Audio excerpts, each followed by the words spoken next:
Can I ask everyone to pause your conversations so that we can present some awards, please? I know it's wonderful to see new friends and old colleagues, and we are going to have more time for interaction as the day goes on, but we'd like to pause to spend a few minutes to present some awards to some very deserving people. I'm going to have Chris Solano come up, the chair of our Research and Evidence-Based Practice Committee, to introduce our award winners.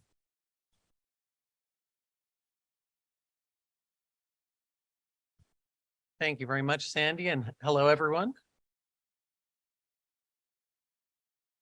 So today we're going to be talking about 3 different research awards or ACLP awards. The first is the Webb Fellowship. Then we're going to talk about the Research Foundation Professor, and then we're also going to talk about the Research Mentee Awards. So first is the Webb Fellowship Program. So the Webb Fellowship Program is designed to support residents, fellows, and early career psychiatrists in their path to becoming established consultation liaison psychiatrists. The program is named for Dr. William Logan Webb Jr., a former Academy president whose work focused on psychiatric ethics, education, and physician well-being. As part of the Webb Fellowship Program, all Webb Fellows will meet with an ACLP mentor, will present their work at an ACLP annual meeting, and will work on a committee or subcommittee within the Academy. So this year, we're very happy to announce 6 winners of the Webb Fellowship Program. What I'm going to do is announce the person's name. I'll say a sentence or two about where they're from and what their interests are, and I'll ask them to kind of come up to receive their plaque. So first is Marissa Beal. Dr. Beal is an assistant professor of psychiatry at the Johns Hopkins University School of Medicine. And Dr. Beal's interests include reproductive psychiatry, quality improvement initiatives, and the education of non-physician providers.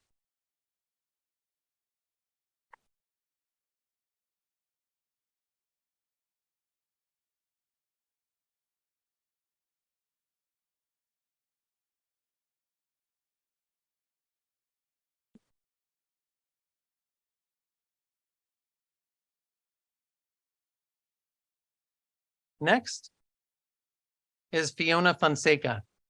Dr. Fonseca is a consultation liaison psychiatry fellow at the Mayo Clinic in Rochester, and Dr. Fonseca's interests include transgender mental health and HIV psychiatry. So Dr. Fonseca, come on up.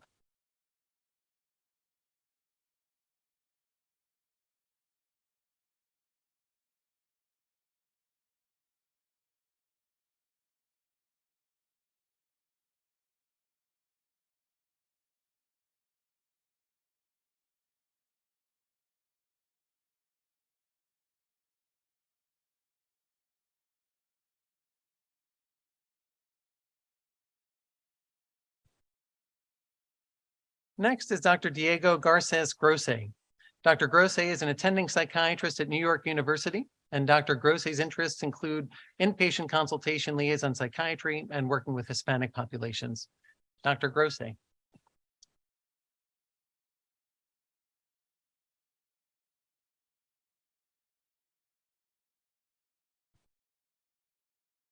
And I will say other award winners, if you want to start moving kind of towards the front, that would be great.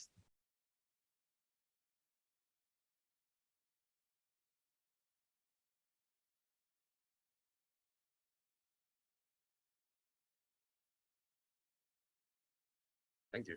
Thanks.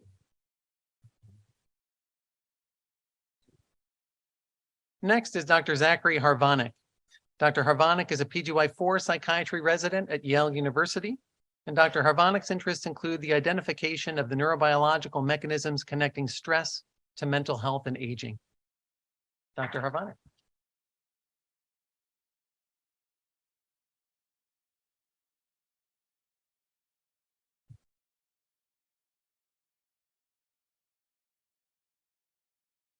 Next is Dr. George Sadie. Dr. Sadie is a PGY5 resident in the Combined Internal Medicine and Psychiatry Residency Program at Tulane University School of Medicine. Dr. Sadie's interests include critical care psychiatry, resident education, global health, and integrated care.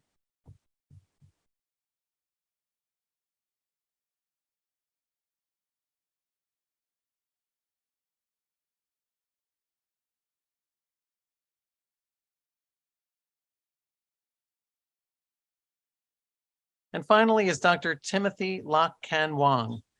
Dr. Wong is a Consultation Liaison Psychiatry Fellow at the Hospital of the University of Pennsylvania, and Dr. Wong's interests include transplant psychiatry, education, and mental health disparities.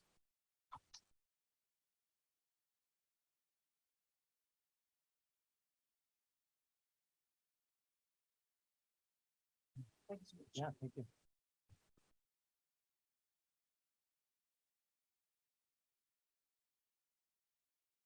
Great. And next, we're going to talk about the ACLP Foundation Research Professor Award. So the ACLP Foundation Research Professor Program was launched in 2016 in memory of Dr. Wayne Caton, and is designed to bring leading researchers to the ACLP and to provide mentorship to promising young researchers within the Academy. As part of the program, the research professor gives a talk to the Academy related to their work, and then mentors 3 early career researchers for 1 year to enhance their research skills and help them to become more involved in CL psychiatry research. So this year's ACLP Foundation Research Professor is Dr. Jane Walker. Dr. Walker is a senior clinical researcher at the University of Oxford and an honorary consultation liaison psychiatrist at Oxford University Hospital. Her work focuses on the relationships between mental and physical health in individuals with serious medical illness, such as cancer, and the development of collaborative care and proactive CL psychiatry programs. She has received research funding from the National Institute for Health and Care Research in the UK and from other charities, and she has published over 65 peer-reviewed articles and several book chapters. She has received several awards for her work, including the Don R. Lipset Award from the Academy in 2018. So while Dr. Walker is unable to be with us in person at the annual meeting, she will be giving a webinar on January 11th, 2023. So please keep your eyes peeled for details regarding the webinar. And then finally, I want to announce the 3 Early Career Research Mentee Award winners. Over the next year, Dr. Walker will mentor these 3 mentees, whom I will present now. So the first is Dr. Hermione Amonu. So Dr. Amonu is the director of the Wellbeing and Cancer Research Program at Brigham and Women's Hospital and an associate training director of the Brigham and Women's Hospital and Harvard Medical School Psychiatry Residency Program. Dr. Amonu is currently completing a K08 funded project to develop a psychological intervention to promote wellness in individuals who have undergone hematopoietic stem cell transplantation. Dr. Amonu can't be here today, but we can give her a round of applause anyway.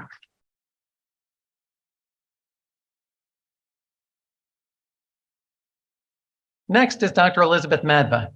So Dr. Madva is an attending psychiatrist at Massachusetts General Hospital and associate training director of the MGH and McLean Psychiatry Residency Program.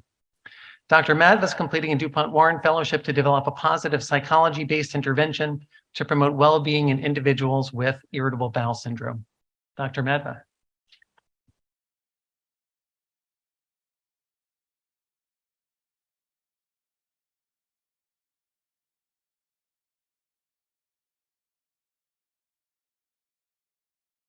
And then finally, Dr. Daniel Shalev. Dr. Shalev is an instructor in medicine and psychiatry at Weill Cornell Medical College. Dr. Shalev's work focuses on mental health and palliative care integration with the goal of improving end-of-life treatment for patients with serious mental illness. Dr. Shalev.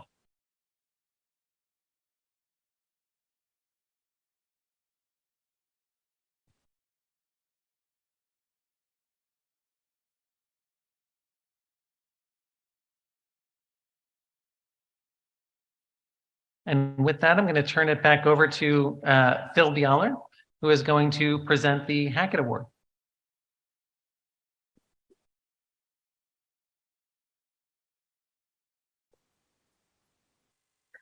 Thank you so much, Chris.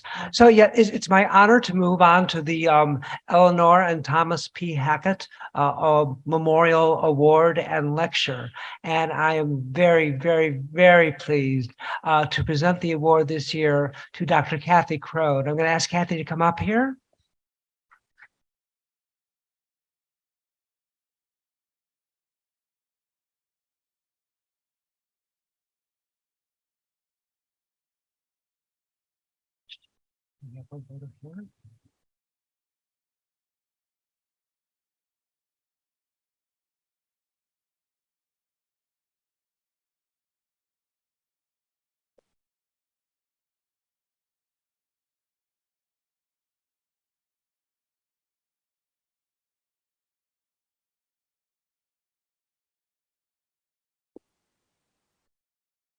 And now I'd like to bring to the stage Dr. Jacqueline Posada, who will be giving a fuller, a more formal introduction to Dr. Crone. Jacqueline.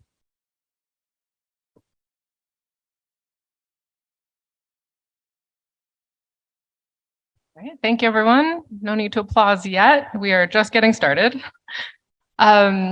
So it is, well, let me just say up front that Kathy has asked to do things a bit differently this year. So you're going to be seeing a couple faces up here, and we're going to be shuffling around.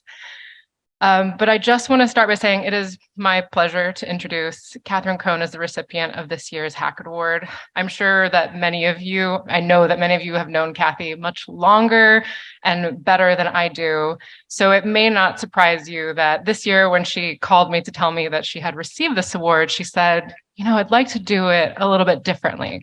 I don't want to talk about myself for an hour. Who wants to hear that? I think a lot of people would like to hear that.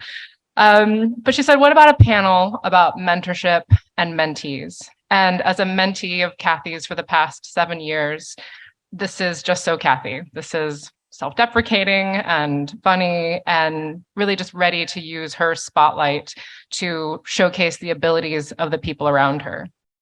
And Kathy is truly a mentor's mentor, and that's what she will focus on. She has the ability to think ahead, to see things differently, and to just draw people into her orbit and match them to opportunities to forward their career and also their personal lives. As you will hear from several of her mentees and Kathy during her talk about mentorship is dimensional, dynamic, and each relationship is unique. Let me pause. I realize I don't have my slides up.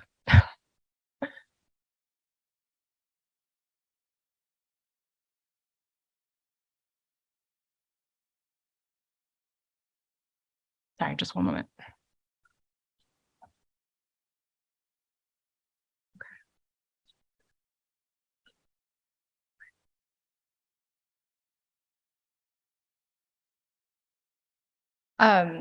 So here are our objectives, just to peruse very quickly. And you're going to hear from these individuals here as Kathy has brought in people that she's mentored to talk about today at her Hackett Award. And mentorship looks different to different people. For the mentee, it's a chance to develop their self-understanding, awareness, knowledge, abilities. But for the mentor, it's about providing guidance, support, and a challenge to the mentee. And to be successful, like these definitions suggest, mentorship has to be dynamic and collaborative and reciprocal. Like any good relationship, the pair has to periodically reevaluate their goals and figure out what they want to achieve together. So I'm going to tell you a quick story about how Kathy became my mentor and over the years has acted as my coach, my role model, my collaborator, a connector, and sponsor.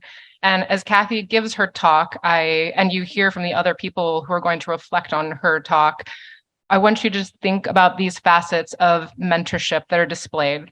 The bottom line is that a good mentor is many things, and they're going to practice several of these skills either all at once or change their tactics throughout the relationship to make it successful.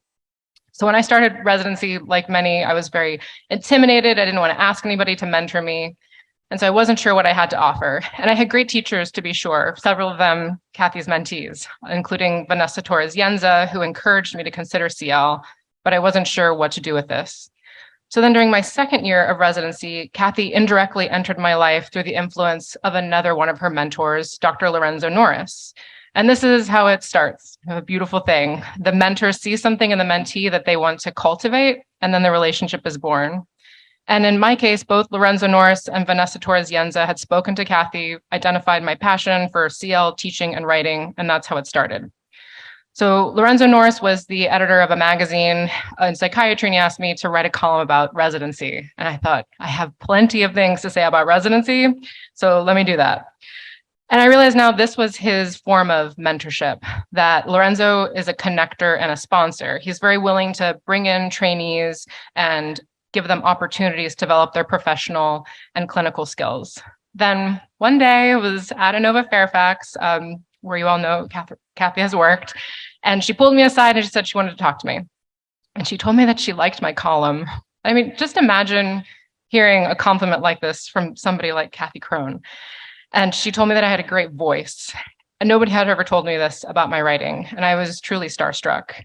And for me, this is Kathy's acknowledgement of my skill and desire to grow is truly the official beginning of our relationship as a mentee of hers.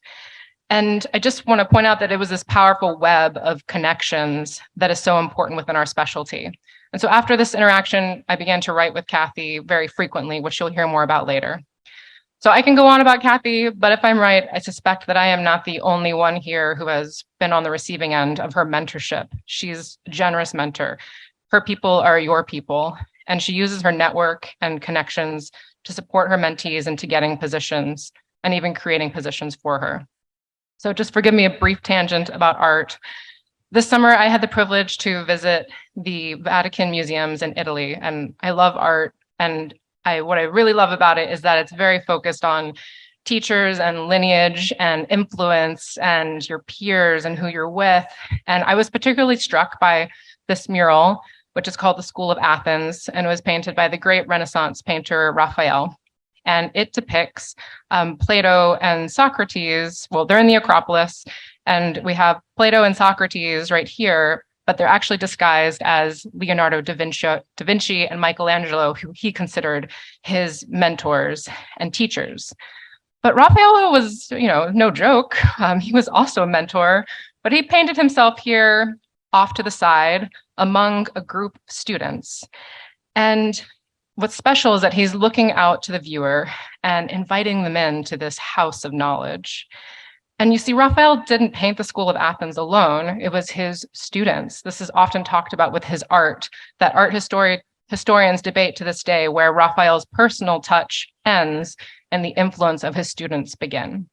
And for me, this is very much like Kathy and why she represents mentorship as essential to the art of medicine, that medicine and psychiatry operate much like a guild, that we train for years and years and years to learn these hard skills, but we need a guide to teach us the soft skills to move forward in the field. To continue the metaphor, we need a teacher to show us how to hold the paintbrush, how to rethink our perspective, to consider that problem from a different angle, and as part of mentorship, to connect us to our benefactors and then encourage us to step out on our own and then maybe even one day stand taller than those before us. So this is Kathy, a teacher, a guide, a friend, and she's always thinking about her relationships and cultivating them and rarely putting herself at the center, as I think you guys will see during her talk, but really inviting people for opportunity and growth. So now you'll hear from Kathy and about her mentors and her personal growth. And throughout her talk, several of her mentees will come up. So I invite them to come back up and I'll display them. And they're just going to reflect on Kathy's talk and what they've learned about mentorship and how they've applied it in their life. And so you'll be hearing from Jeannie LeCamp, Arun Gopal, and Steph Cho, and myself. So if all of you guys could come up and come to the stage. Kathy, please come to the stage without further ado, and we will start off the presentation.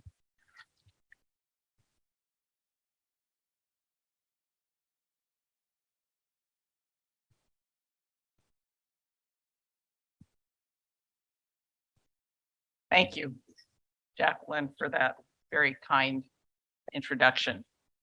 And I want to, before I get started, also congratulate all the awardees.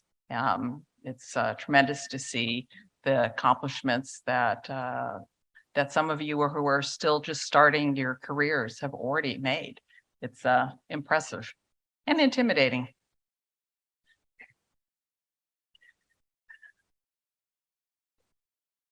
So my talk today, what I wanted to do was talk about mentoring through changing times. Medicine itself and CL psychiatry is constantly changing, and we have to adapt to it.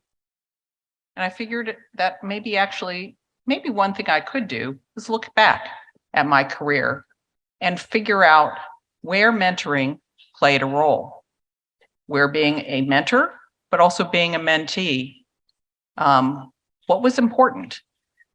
I'm curious, before I get started, to see I'm going to ask a couple questions and I just want people to raise hands.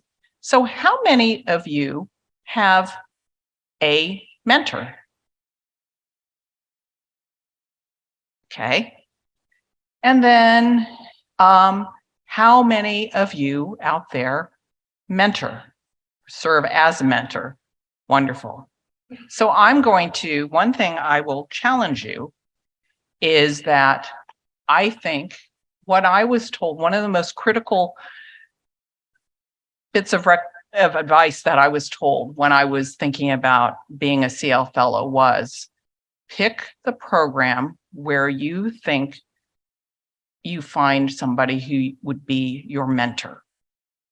And I thought, I didn't think about that. I just wanted to go when I was getting residency. I was just trying to get the best one I could. So the thought that I actually should think about a mentor, okay. But what does that mean? What does that actually mean? And I'm not so sure. I know I didn't fully understand what that meant to seek out a mentor. I had certain ideas. I wanted somebody who would be invested in me and would, teach me and be a role model. But I do think it's much more than that. So I'm going to take a step back. Here's looking back. And where are those lessons learned? So many of you know that Tom Weiss has been my primary mentor throughout my career. So why did I go there? Why is he my primary mentor? Well, if you've met him, which many of you have, he's very personable. He's informal in his style. He is an inveterate teacher. He is an inveterate student. He is always learning. The thing that really impressed me when I was a fellow, though, was I saw many former fellows come to talk to him and were looking for him for support, for him to give them recommendations, guidance, if he needed to connect them. There was so much that he did. And so that he had made enough of an impression on them that he was there and they valued his input. So some of what I'm mentioning up here, what's noted up here about some of the stuff that I got to do as a fellow, probably looks now like I get to do that. I did that as a fellow. Well, back when I was a fellow, we didn't have program requirements like we do now.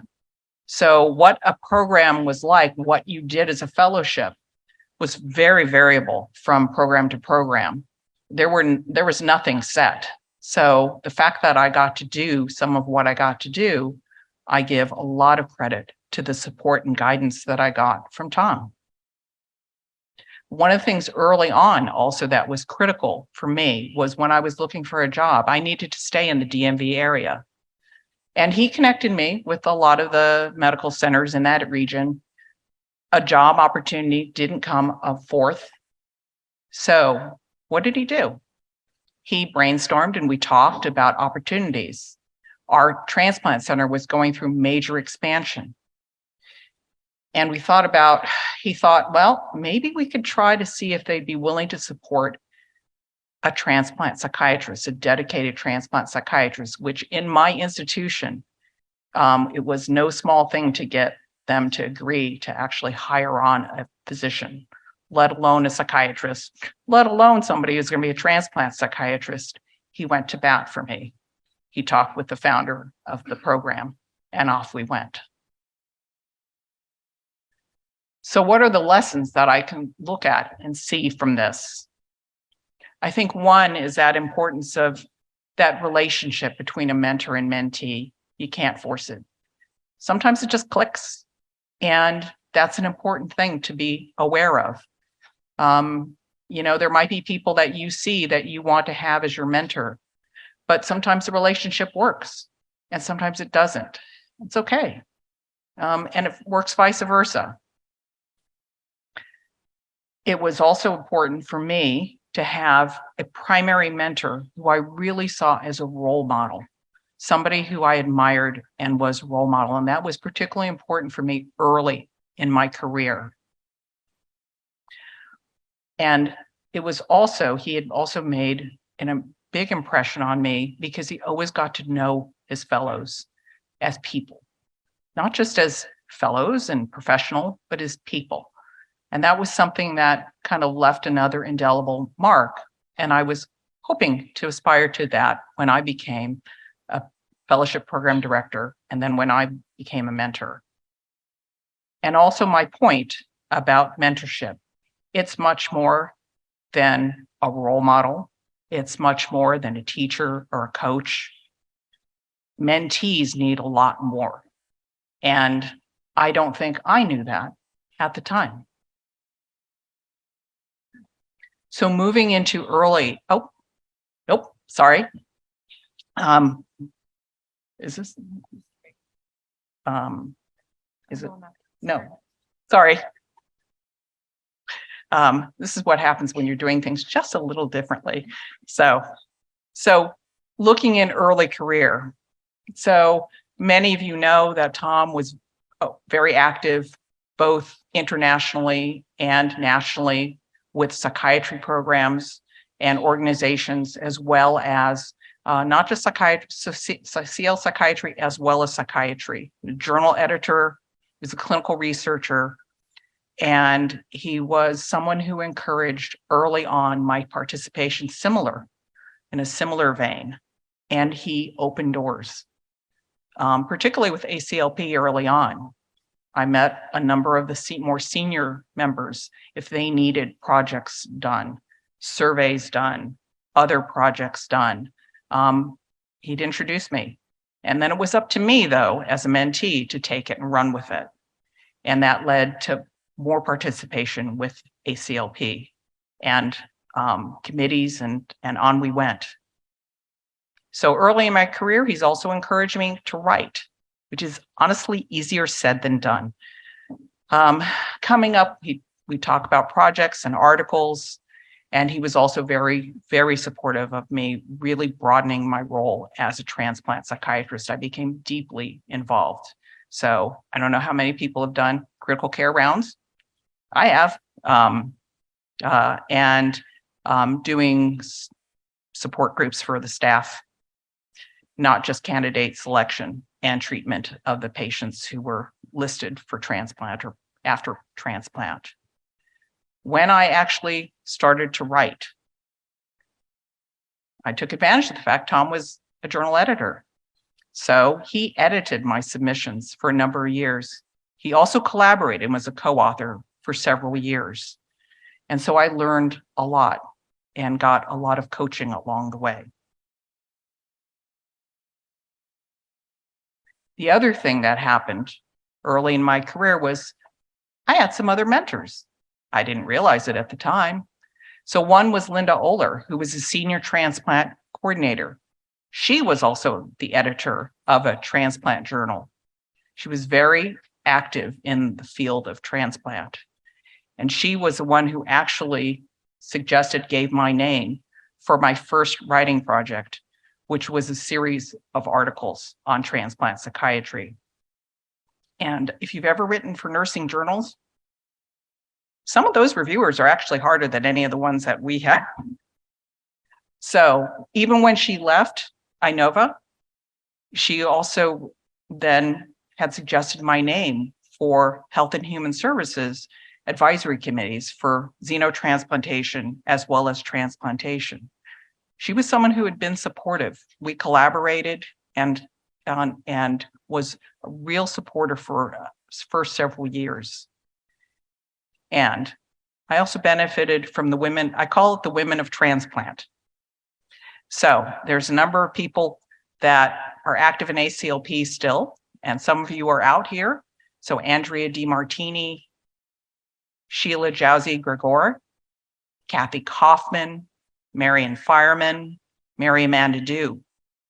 So we were all transplant psychiatry people or psychology, and we'd meet up annually at the meeting. We'd have dinner. We would find out what's going on with one another. Oftentimes we might be the only person at our psychiatry person at our transplant center. This is early times. And we would support one another. We'd collaborate with doing conferences as well as ACLP presentations, as well as writing projects. So I became a CL fellowship director. I had the opportunity in 1993 when Tom's position became more, he had more and more added to him. He wouldn't have had the time to go ahead and spend the amount of time that he did when I was a fellow. So I saw that as an opening, and I talked with him about it. He actually suggested, however, that I might want to be the clerkship director. So that wasn't where my heart was, and I pushed on that. For Tom, his fellowship was very near and dear to his heart. So to turn it over to somebody else was a tough thing for him to do. But I persisted. And it was hard at first, a challenge, because here I now am the role about the program director. Here I am starting to mentor or try to mentor, but these are fellows who actually did not come to the program for me, because of Tom. So earning trust was a challenge, and you had to be sometimes quite patient about it. And one of the things that we did early on was actually sort of teamed up in a way and mentored the fellows. So what are those lessons learned when I look at this? For me, I'm so glad that I had a primary mentor that didn't just focus, not a knock, on just CL psychiatry organizationally, because by being involved in the world of psychiatry more broadly, I had a better sense of how I might be able to help CL psychiatry. And I had a broader way of looking at things. As for writing, as I said, I think it can be really daunting to try to write, try to publish, try to present. And if you're not sure what in the world you're doing, being honest with your mentor if you think you need more guidance and support. And even though you might think you might disappoint at first. I think the other thing that's, I think, very important is to actually, if you're working with a mentor, educate yourself about mentoring. Because I know one of the things that I can say is that had I known more about mentoring, and particularly my role as a mentee, I probably would have asked for certain things, some more structure, some more timelines and goal setting. So it would have helped me move forward a bit faster, but I didn't know that at the time.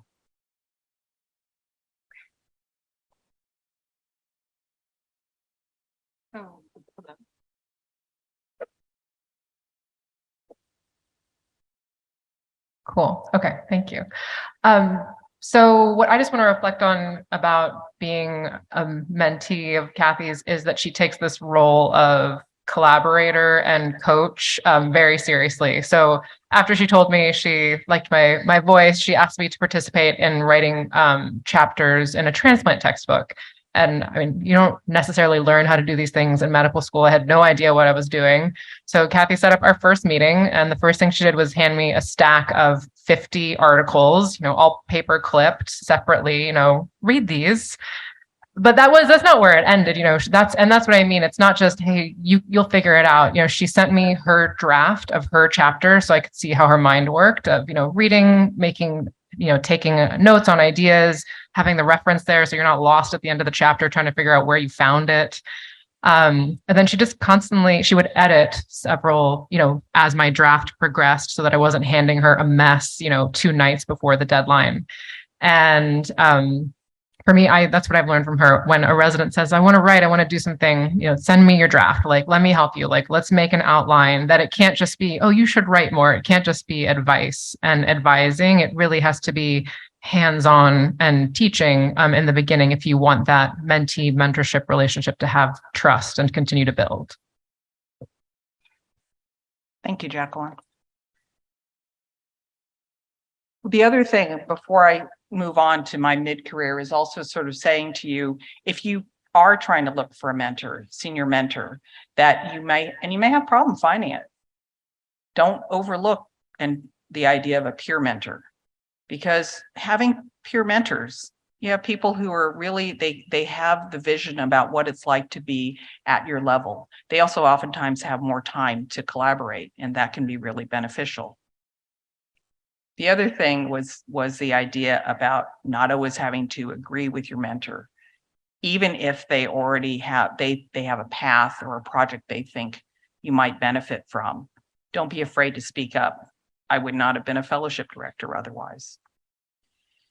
And learn more about mentoring. It really is helpful to know more about it more formally, because it helps you get a sense of kind of what those skills you really need to do, what really are your roles. And when you start mentoring, trying to remain humble and patient, because it doesn't always work that well at first.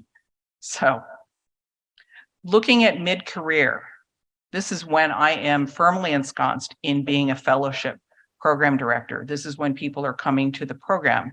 Oftentimes, I at least have a significant influence about it, although they're still oftentimes coming for Tom. But this is my time to really mentor, get into it, mentoring fellows, really finding out what their goals are, what they want to achieve out of their program, about their training, and trying to figure out how to support them. And one of the things that was unique about our program is that we did not look at success as everybody going into academics. CL psychiatry is applicable to so much. It can be administrative, it can do private practice. You can do tremendous work in a variety of areas. And so we had people who had different goals, and my goal was to try to support that. So with that was, CL psychiatry has evolved a lot over the past 20, 30 years.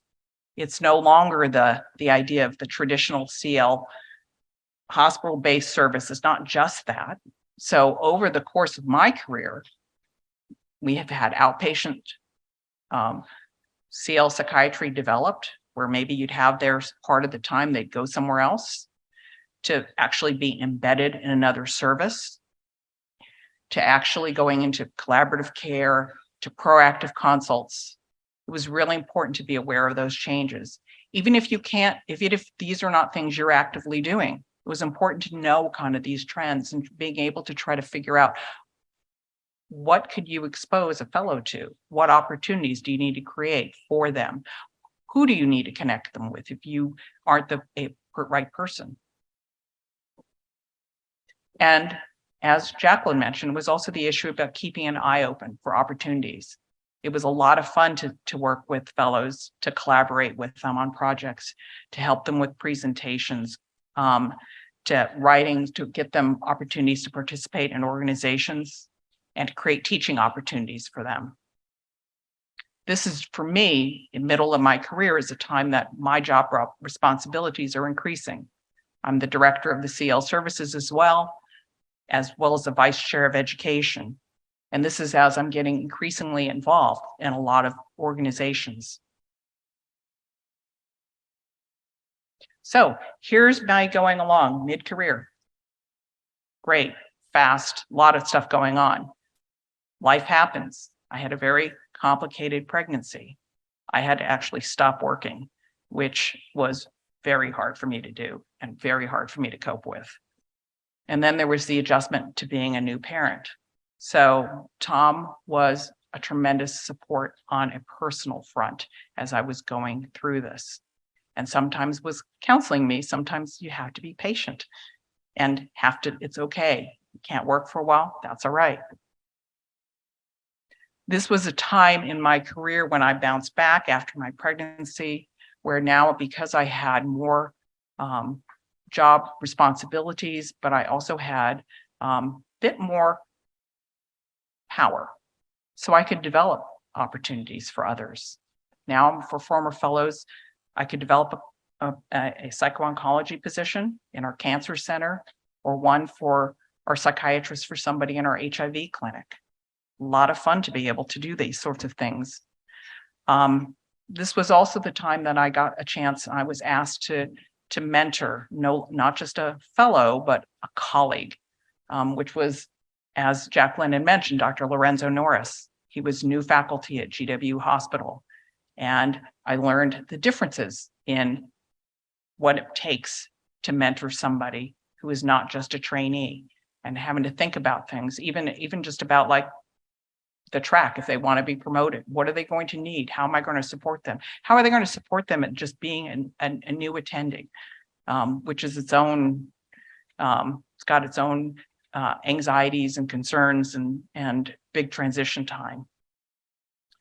So another bump along the way is that our administration over transplant changes, and they no longer want to support a transplant psychiatrist role. So what happens now? Well, Tom stepped up. He advocated to our hospital administration to actually move my cost center totally under psychiatry. So one of the things that I think helps is, as you get busier, is remembering what are your motivations for being a mentor?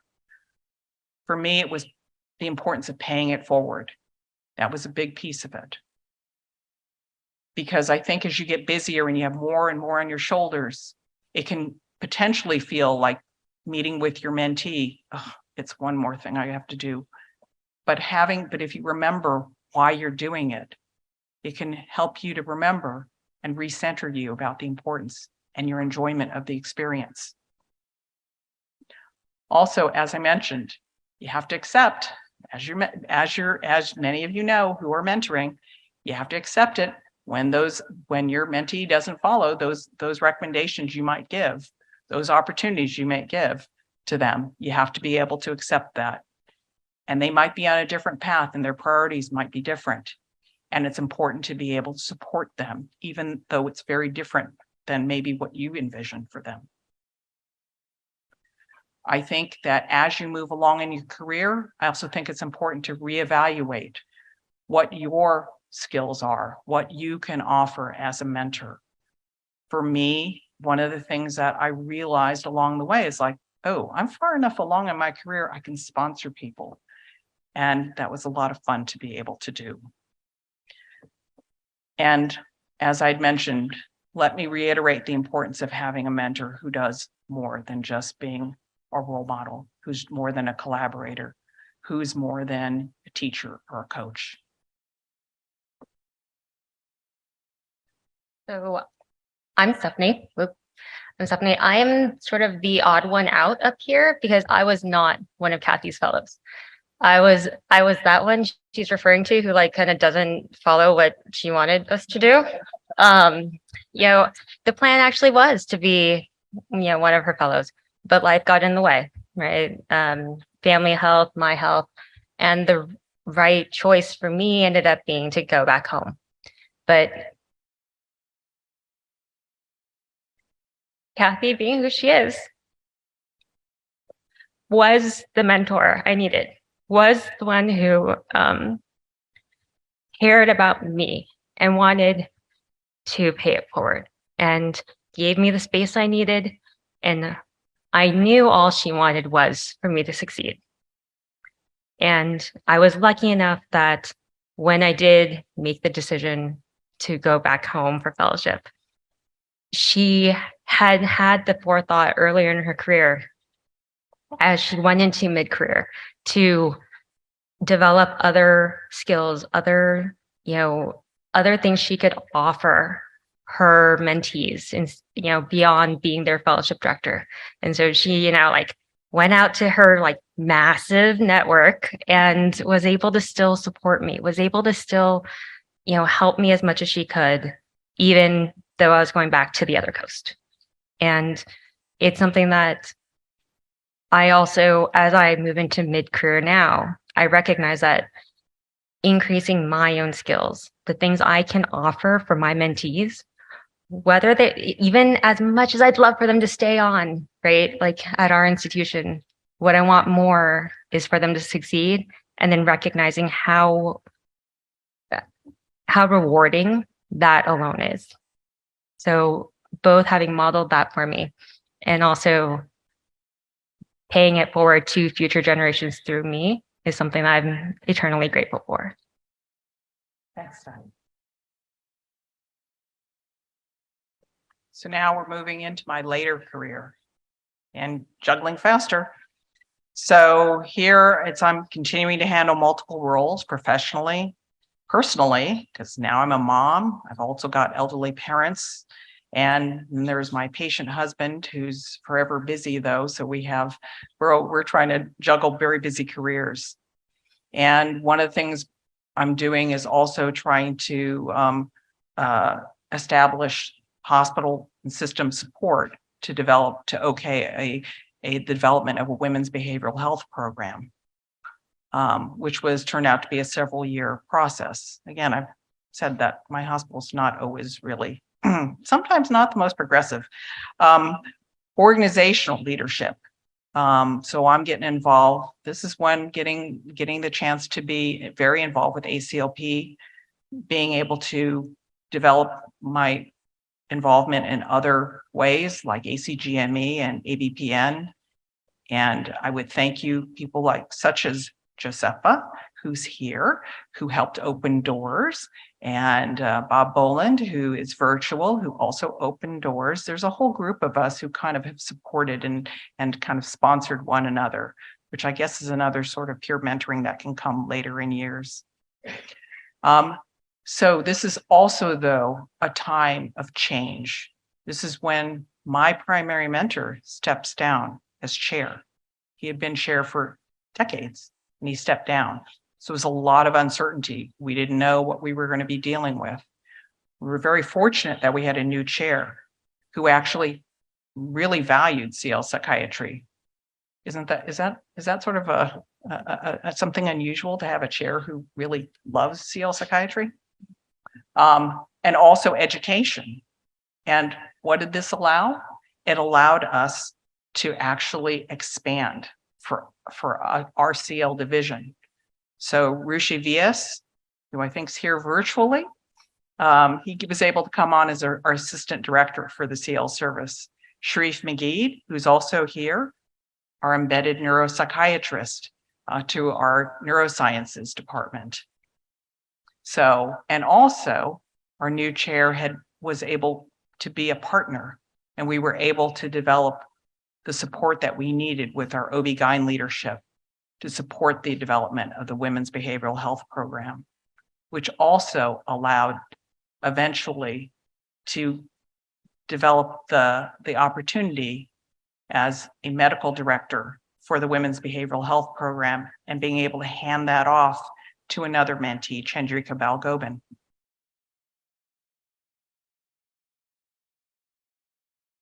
So as our division grew, and we actually had people, Dr. Norris was not at Inova Fairfax Hospital. These people were here. These are people I saw every day. It was great. But it's also what your needs are of trying to mentor and attending, I think are different than what it is for a trainee. And that's developed its own challenges, own opportunities, and needing to just lean into it and learn. This is also a time that I had less time to actually continue mentoring in the way that I was used to mentoring. So I had to be a bit more intentional about what I was doing because I couldn't be at all the rounds. I couldn't do the amount of just regular teaching that I could. But could I still function as a mentor? Yes. But what I had to think about what I could do. I could still collaborate. I could still sponsor. I could still be a motivator.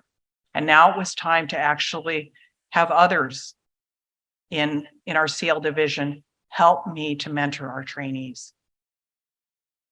And what I needed from Tom at this point in time was different. I didn't need the same thing I needed earlier in my career.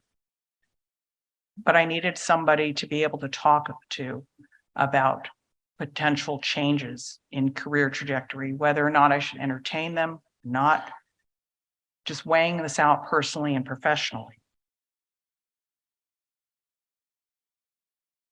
I think many of you are balancing a lot. You're juggling a lot. And as you get busier, as a mentor, it can be important to look and think about what roles you could still fulfill. You might need to acknowledge that some of them you can't do the same degree as you had done before. So you need to be able to guide your mentees to others, or you add additional mentors.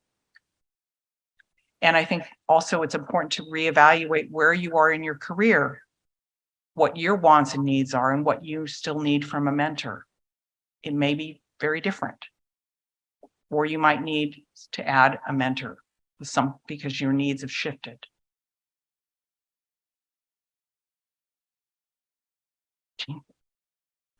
Well, I'm not exactly sure how I feel about being the later career person on the podium, but I'll go with it.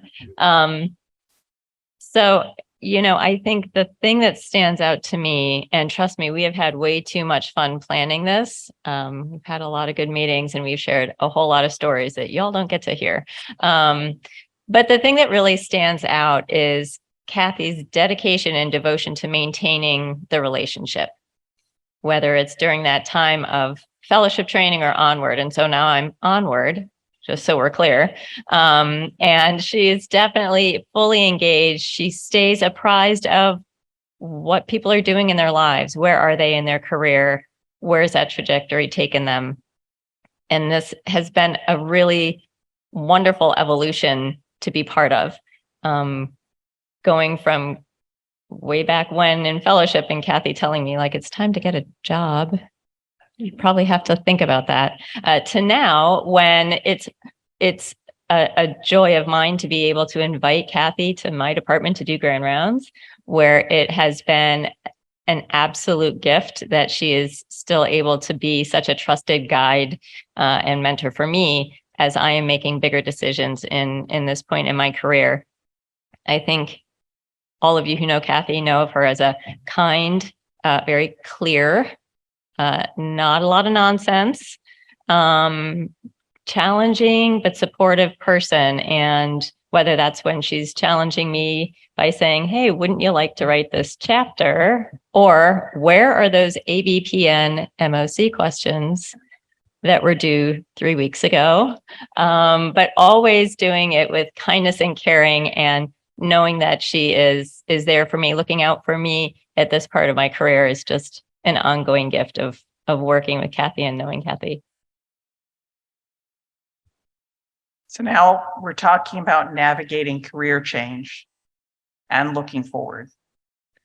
So unfortunately, we had another shift in our leadership.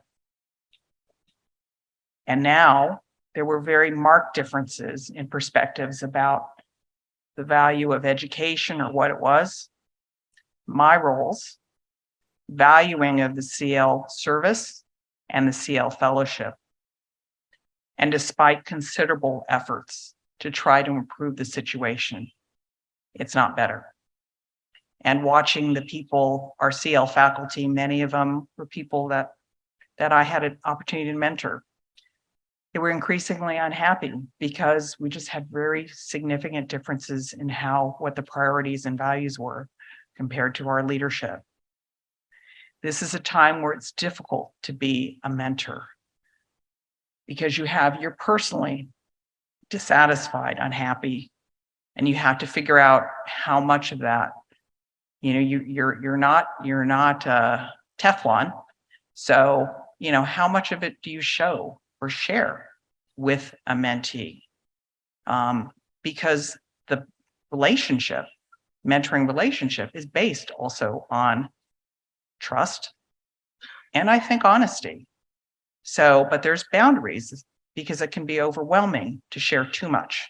And so trying to figure that out, which was particularly hard when you're dealing with a trainee.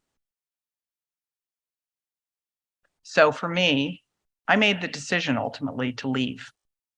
So I chose to step down, and it's really hard to see that change have to happen.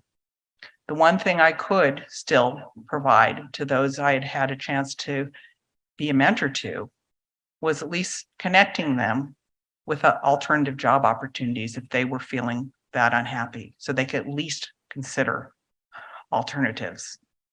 Or I could possibly move somebody over. If they were staying at our hospital system, I could potentially move them over to a more protected role.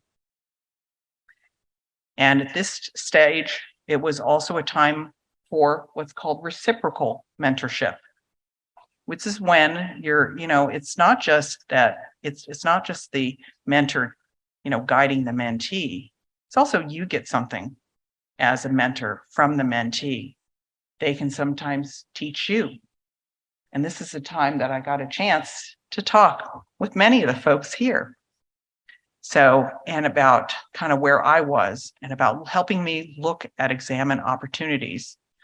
And what I ended up doing, what I've just recently done, is chosen a new path where I can still maintain my identity as a clinician educator, but it's in a very different job environment. But I am so appreciative for the support and input and guidance that I received. So what do we say at this point in time? Just reiterating the fact that and the importance of trying to figure out what those boundaries need to be when you're mentoring and in the midst of either personal or professional unsettledness, unhappiness, and particularly when you're dealing with a trainee. I also choose to feel that exploring new paths, the new path that I'm on, I think it's going to be an opportunity for growth. Also, not just for me professionally, but I actually think it might provide some new opportunities, some new advice, guidance I can give to future mentees. And I think it's also important to periodically, over your career, just look over those lessons that you've learned.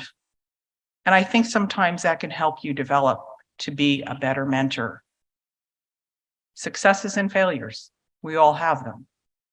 And it's important to be able to also share that with our mentees as we guide them forward.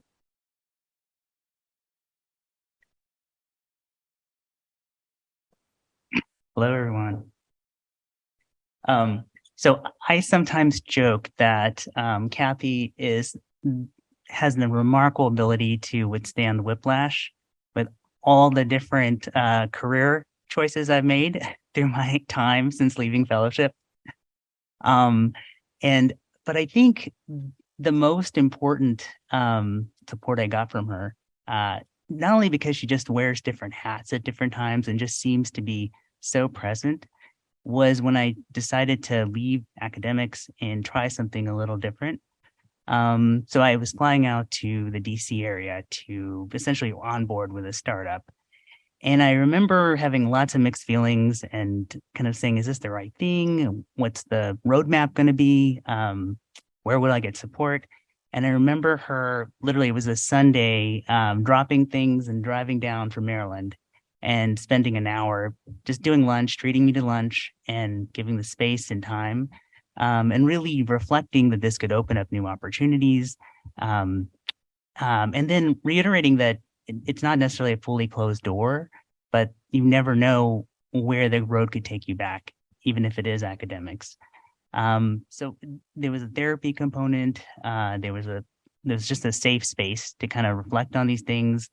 And I think now, like having gone through a lot of different experiences in the startup world and kind of being able to see how companies work, I can say I've learned a ton of stuff I would never have learned otherwise. And I'm just very grateful for her to constantly keeping in touch, whatever chapter of my career is unfolding.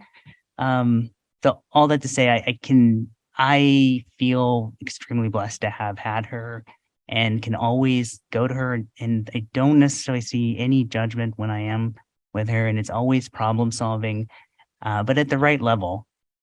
So just incredibly grateful. So in the spirit of looking forward, as I'm looking forward to my new career, but also looking forward.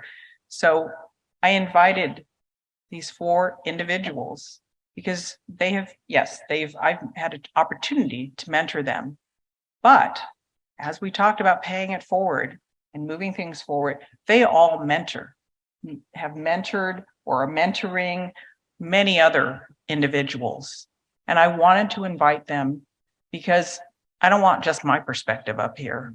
I wanted with the time we've had left to have them also share what their experiences are serving as mentors. What are they finding out? What approaches have been helpful for them?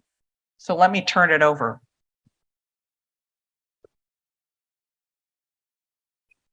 So one thing I will say though is like we kept saying there being like, Kathy, this is about you. This is your award. And she just kept, and that is 100% her.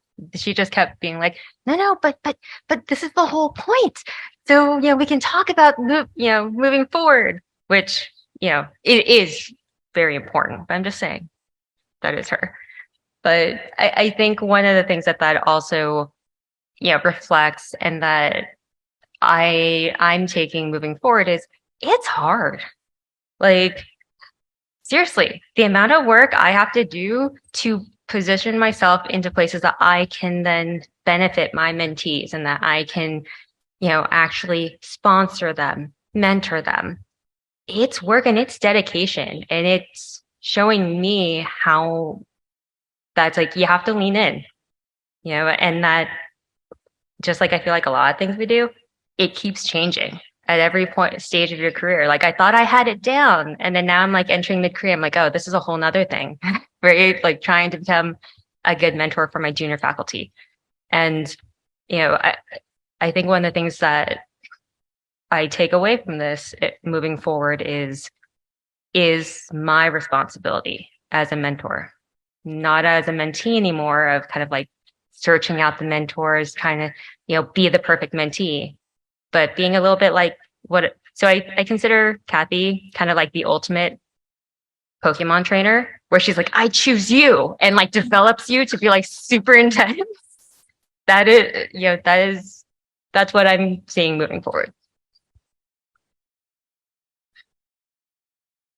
I don't have any Pokemon metaphors, but I will say that the one thing that I've really taken away from whatever stage of career I'm in now and looking back is that mentorship is not always the same. And actually we did a lot of learning in preparing for this. I think we all were reading things and learning a little bit more about what the heck we were going to be talking about. But there are those elements of sponsorship, whether it's a specific activity or opportunity, and some elements of coaching and elements of being more peer support and so forth across the spectrum of the mentoring relationships. And that's okay.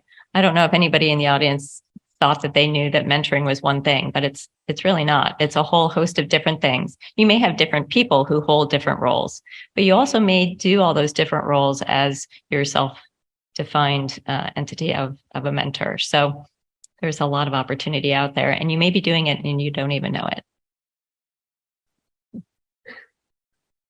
I just want to chime in with one, not a negative story, but I just reminded like that it's not a perfect relationship all the time. And one time as a mentee, just knowing when you're overextended, like Kathy is always on so many committees and she's like, oh, do you want to do this? Do you want to do this? And like, I'm a yes person. And so I said yes to something that I should not have.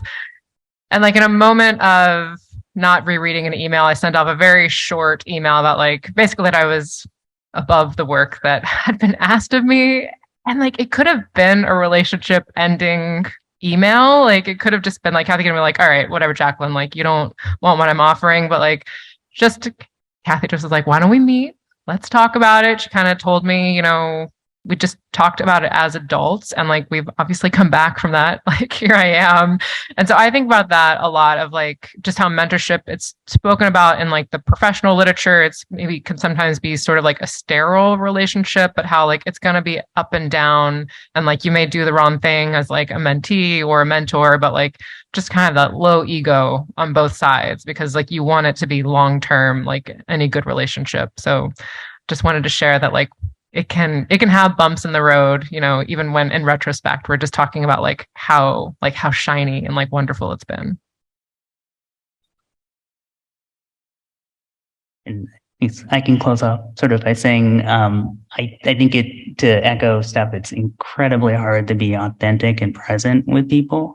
And then also to know what limits. I think there's a feeling that one can be inadequate if they're not able to serve a particular need for a mentee. But I think one of the things I learned by talking to this group and thinking about this talk is that knowing the limits and then problem solving around those is actually a huge strength of a mentor.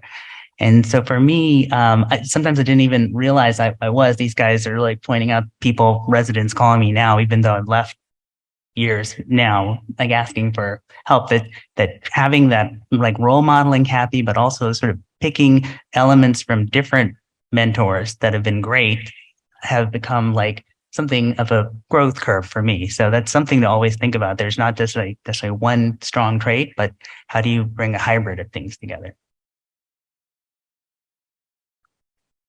Well, I think we're close to the end, right? It's 2:25. Do you have a time check? Do you want to close out, Kathy? Should we start with a nice big round of applause for the Hackett Award winner?